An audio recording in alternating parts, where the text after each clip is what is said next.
Bangladesh Australia টি-20 সিরিজের খবর। সিরিজের প্রথম টি-20তে অস্ট্রেলিয়ার বিপক্ষে টস জিতে ব্যাট করবে বাংলাদেশ। এই ম্যাচে লিটনের ইনজুরিতে নেতৃত্ব দেবেন তাওহিদ হৃদয়। অভিষেক হচ্ছে আব্দুল গাফফার সাকলাইনে। এই মুহূর্তে চট্টগ্রামে আছেন রিপোর্টার পার্থ প্রতিম বিশ্বাস। ম্যাচের আগে দু দলের সবশেষ খবর জানতে সরাসরি যাচ্ছি তার কাছে।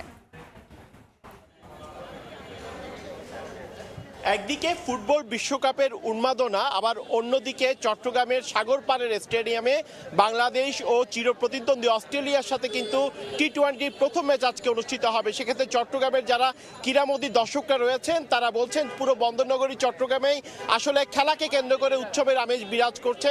তার সাথে আজকে যুক্ত হয়েছে সকালে আর্জেন্টিনা এবং আলজেরিয়ার খেলা, এবং আর্জেন্টিনার সমর্থকরা আমরা দেখছি দলে দলে এখানে কিন্তু তারা আর্জেন্টিনার জার্সি পরে উপস্থিত হচ্ছেন। শুধু আর্জেন্টিনার সমর্থকরাই নয়, এখানে আমরা দেখছি ব্রাজিলের সমর্থক থেকে শুরু করে অন্যান্য দলের সমর্থক যারা রয়েছেন সবাই কিন্তু এখানে উপস্থিত হচ্ছেন, এবং তারা বলছেন সকালে আর্জেন্টিনার মেসির যে হ্যাট্রিক সে তাতে যেমন উৎসবের আমেজ বিরাজ করছে, তেমনি আজকে বাংলাদেশ দল অস্ট্রেলিয়াকে হারিয়ে প্রথম টি-20 ম্যাচ জয় করবে এমনটাই প্রত্যাশা করছে কিন্তু চট্টগ্রামের ক্রীড়ামোদী দর্শকরা। এবং অনেকেই আমরা দেখছি গতকাল রাত থেকে ঘুমায়নি, তারা বলছেন সকালে ফুটবল খেলা দেখেছেন এবং আজকে এই যে টি-20 ম্যাচ দেখার জন্য তারা সকাল রাত থেকে অধিক আগ্রহে অপেক্ষা করছেন, এবং তারা স্টেডিয়ামে চলে এসেছেন। অনেকে আমরা দেখেছি বন্ধু বান্ধবকে নিয়ে এসেছেন, অনেকে পরিবার পরিজনের সাথে এসেছেন, এবং দলে দলে মানুষজন কিন্তু আসছেন আজকের প্রথম যে টি-20 ম্যাচ সেটি দেখার জন্য কিন্তু সবাই অধিক আগ্রহে কিন্তু অপেক্ষা করছেন। এবং বীরশ্রেষ্ঠ ফ্লাইট লেফটেন্যান্ট এই মতিউর রহমান স্টেডিয়ামে, সাগরপাড়ের স্টেডিয়ামে আমরা দেখছি প্রচুর দর্শক কিন্তু প্রবেশ করছেন। আসলে প্রথম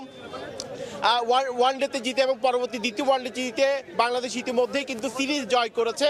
সেক্ষেত্রে ওয়ানডেতে সিরিজ জয়ের পর এখন সাগরপাড়ের স্টেডিয়ামে কিন্তু যে তিনটি ম্যাচ অনুষ্ঠিত হবে 17, 19 এবং 21 তারিখ এই তিনটি টি-20 ম্যাচ অনুষ্ঠিত হবে, এবং এখানকার দর্শক যারা রয়েছেন তারা প্রত্যাশা করছেন এইখানেও কিন্তু চট্টগ্রামের স্টেডিয়ামে দুইটি ম্যাচ অন্তত জিতে বাংলাদেশ সিরিজ জিতবে এমনটাই কিন্তু প্রত্যাশা করছেন এখানকার সাধারণ দর্শকরা। সেক্ষেত্রে গতকাল লিটন দাস সংবাদ সম্মেলনে যেমনটি বলেছিলেন আসলে ওয়ানডে এবং টি-20 ফরম্যাট কিন্তু ভিন্ন, তবে দলের যারা খেলোয়াড়রা রয়েছেন তারা ওয়ানডেতে জিতে কিন্তু অনেকটাই উদ্বেলিত। সেক্ষেত্রে তারা বলছেন যদি দলের সকল খেলোয়াড় ভালো খেলতে পারে তাহলে এই চট্টগ্রামের সাগরপাড় স্টেডিয়ামের প্রথম টি-20তে কিন্তু জয় ভিন্ন অন্য কোনো কিছুই ভাবছেন। এবং আমরা জানি চট্টগ্রামের এই সাগরপাড় স্টেডিয়াম কিন্তু বাংলাদেশ দলের জন্য সব সময় লাকি গ্রাউন্ড হিসেবে পরিচিত। সেক্ষেত্রে আজকের ম্যাচ থেকে শুরু করে যে তিনটি টি-20 ম্যাচ অনুষ্ঠিত হবে প্রত্যেকটিতে বাংলাদেশ জয় পাবে এমনটাই কিন্তু প্রত্যাশা করছেন চট্টগ্রামের ক্রীড়ামোদী দর্শকরা। তো এই ছিল আমার কাছে এখনো পর্যন্ত সাগরপাড় স্টেডিয়াম থেকে এখানকার